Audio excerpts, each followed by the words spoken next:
অন্তর্বর্তীকালীন সরকারকে বলবো, মিলিটারিদেরকে, আর্মিদেরকে আপনি বিচারিক ক্ষমতা দিয়েছেন, কিন্তু সিটির মধ্যে দেন নাই কেন? সিটির মধ্যে দিবেন না কেন? আমি অনুরোধ করব, যেরকম বাংলাদেশের অন্যান্য জেলাগুলিতে মিলিটারি আর্মিদেরকে বিচারিক ক্ষমতা দিয়েছেন, এইভাবে ঢাকার সিটির মধ্যেও তাদেরকে বিচারিক ক্ষমতা দেওয়া দরকার। তাদেরকে বিচারিক ক্ষমতা না দেওয়া পর্যন্ত চাঁদাবাজ, গুন্ডা এবং বদমাশদেরকে দমন করা যাবে না। বর্তমান অন্তর্বর্তীকালীন সরকারকে বলবো, শক্ত হাতে দেশকে পরিচালনা করুন, শক্ত হাতে দেশকে চালাবার ব্যবস্থা করুন। কোন অবস্থাতেই দুর্বলতা যেন না পায়। যদি আপনি দুর্বল হয়ে যান, তাহলে গোটা বাংলাদেশ দুর্বল হয়ে যাবে। যদি আপনি দুর্বল হয়ে যান, সন্ত্রাসীরা মাথা জাগাবে এবং ডাকাত এবং গুন্ডারা আবার এই দেশ দখল করার চক্রান্ত করবে।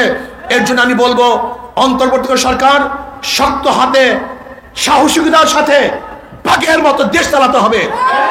কোন অবস্থাতেই দুর্বলতা প্রকাশ হবে না।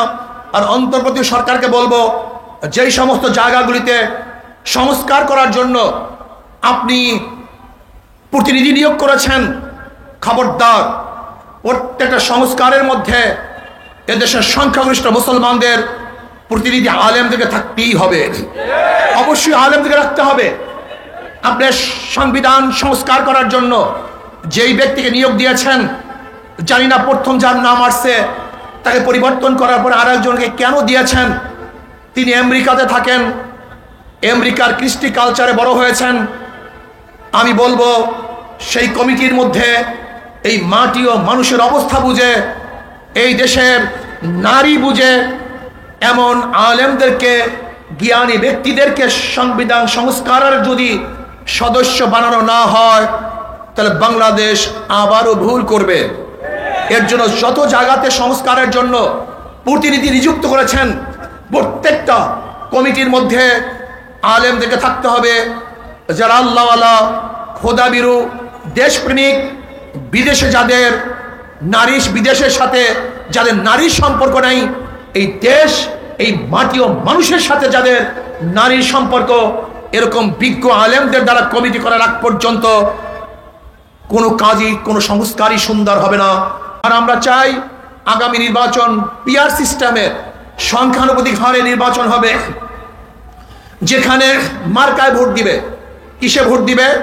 মার্কায় ভোট দিবে, ব্যক্তি থাকবে না। সব জায়গায় মার্কায় ভোট দিবে।